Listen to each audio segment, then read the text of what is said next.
quedan pocos minutos. Hablábamos de que quizás las dos vías o tres que tenemos para afrontar los miedos son huir, paralizarnos o afrontarlo. ¿Cuál es la que más se recomienda? La de afrontar, por supuesto. La de afrontar es la que te ayuda a vencer esos obstáculos y poder hacer la actividad que temes, pues, porque si te paralizas, te quedas ahí y no haces nada. Y al huir y evadir, igual tampoco estás haciendo nada. Y esa situación se va a repetir una y otra vez.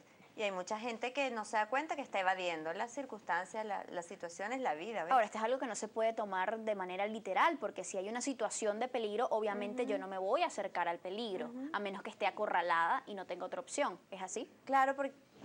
Claro. Pero sí, claro. Pero yo creo que lo que quiere decir Lisa, que cuando se trata de afrontar, se trata de ser capaz de poco a poco aprender a manejar ese tipo de situaciones. Exacto. Que no generan miedo, y significa que tú lo puedes hacer así de forma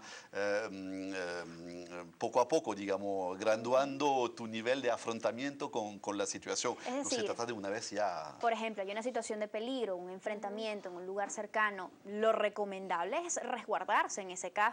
Pero, y manejar el pánico para que no quedemos paralizados en medio de la situación. Pero tú vas a ver que algo que hay mágico, que el miedo hace que tú actúas sin darte cuenta. Es decir, que tú le estás presentando como algo racional, cuando no es así. Es decir, que en situación de peligro tan fuerte, como por ejemplo un atraco, ese tipo de cosas, El miedo te hace actuar de forma directa sin tener... Como si estás desconectando tu cerebro. Entonces, aquí vamos y nos damos cuenta que el miedo no es algo necesariamente negativo, porque una situación así, el miedo desconecta tu cerebro y hace que al final te permite en esa situación tan peligrosa de estar en la supervivencia. Así es. Tenemos otros comentarios y con esto cerramos la intervención en el Twitter por el día de hoy. Presencia Coaching nos dice, afronta tus miedos. El miedo se puede ver como consecuencia de nuestras creencias. Otra persona por acá, Bichito y Pico, pregunta, buen día, ¿un tic nervioso se cataloga como un tipo de miedo? No, es ansiedad. O sea, Ok. de alguna forma es una... Está relacionado con mucha ansiedad y se transmite a través del cuerpo pues, muscular. Es una sintomatología. Sí, es una sintomatología. Del miedo. Y yo quería, comentar con algo que estábamos hablando.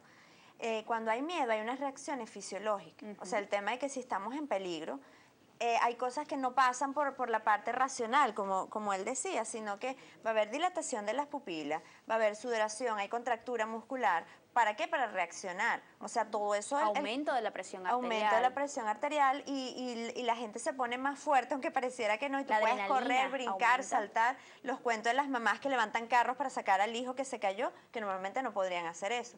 Ahí es adaptativo. O sea, cuando tú decías, ajá, pero si estoy en una situación de peligro, yo pienso, esto es para mí peligroso o no, es una reacción inmediata que el cerebro manda el estímulo y después tú ni siquiera te das cuenta que lo hiciste. Las personas que no saben afrontar sus miedos de la mejor forma, ¿son fácilmente manipulables? Por lo menos se puede dejar manipular por su propio miedo. Y aquí una forma de trabajar en eso es quizás preguntarse... el miedo está mucho relacionado con el desconocido, de una forma u otra.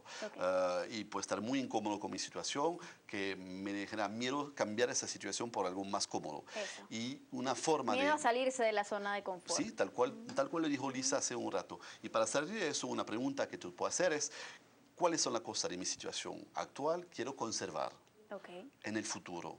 De tal manera, asegurarte, una vez que tú te aseguras que eso tú lo vas a conservar, asegurarte que en el futuro la situación próxima sea siempre una situación mejor o por lo menos al mismo nivel de confort, de comunidad que tú tenías anteriormente. Porque si tú haces eso, ese miedo obviamente va a disminuir. Nos quedan solo 2 minutitos puntualmente. Entonces, ¿cuáles son las herramientas que podemos utilizar para afrontar estos miedos que de alguna forma pues nos limitan, nos restringen muchísimo en nuestra vida? ¿Por dónde debemos comenzar, Lisa? Claro, como también decía Yanni hace rato, primero es identificarlo. O sea, cuando uno hace consciente de eso, saber, mira, sí me da miedo hacer esto. Entonces, bueno, ya está la mitad del aceptarlo y ver, bueno, cuáles son las estrategias que yo puedo utilizar.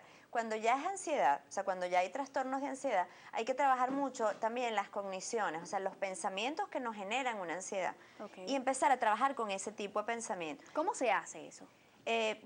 Por ejemplo, si yo digo, siempre me raspan en los exámenes porque es que yo soy muy bruta y yo no sé estudiar, entonces siempre me raspan, o sea, durante toda mi vida académica he reprobado. No, ahí ya hay una distorsión cognitiva. Entra en juego la programación neurolingüística, entonces. Sí, inclusive, bueno, eso es terapia cognitivo-conductual también, ¿no? Es ir trabajando esos pensamientos y a la par también, como hay contractura de los músculos, hay la respiración acelerada, hay toda una cantidad de estrategias de relajación que nosotros enseñamos a que la persona identifique, contraiga los músculos y los relaje y vaya respirando profundamente, y eso hace que la persona se relaje, que el sistema nervioso esté más tranquilo, puedes pensar mejor, porque cuando hay ansiedad, toda la parte de atención, concentración y memoria disminuye. La capacidad de reaccionar cuando hay ansiedad, no el miedo que uno reacciona para ser adaptativo y salvarse, sino cuando ya hay un trastorno, uno no responde bien, no piensas bien, tomas malas decisiones, la gente le pasa cosas como que deja metidas las llaves dentro del carro adentro, cierra la puerta con la mano adentro, o sea, esas cosas,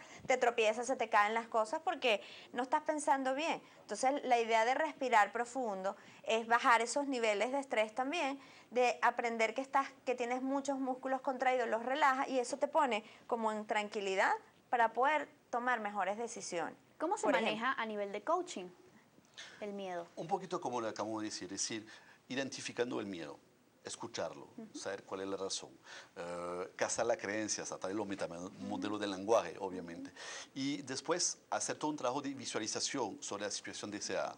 ¿Cómo quieres tú visualizarte en el futuro? ¿Cómo te gustaría actuar?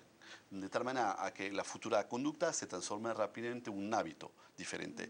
Y obviamente luego proponer ejercicio para atravesarte, afrontarte poco a poco al miedo de forma gradual hasta que se desaparezca. Así es. Depende entonces de nosotros, de la voluntad que tengamos también en superar todo ese tipo de situaciones y de abrirnos a las posibilidades de tener la vida con la que siempre hemos soñado. Se nos acabó el tiempo. Muchísimas gracias a ambos por habernos acompañado y haber compartido con nosotros pues tanto conocimiento con respecto a este tema tan interesante. A ustedes, amigos, como siempre, también gracias por haber estado allí. Queremos aprovechar para felicitar a todos los médicos hoy 10 de marzo cuando se celebra su día, esas maravillosas personas profesionales que con una vocación hermosísima pues trabajan todos los días en pro de la salud de todos nosotros. Gracias por habernos dado tanto hasta ahora y que pues sean muchísimos años más para todos los profesionales de celebración.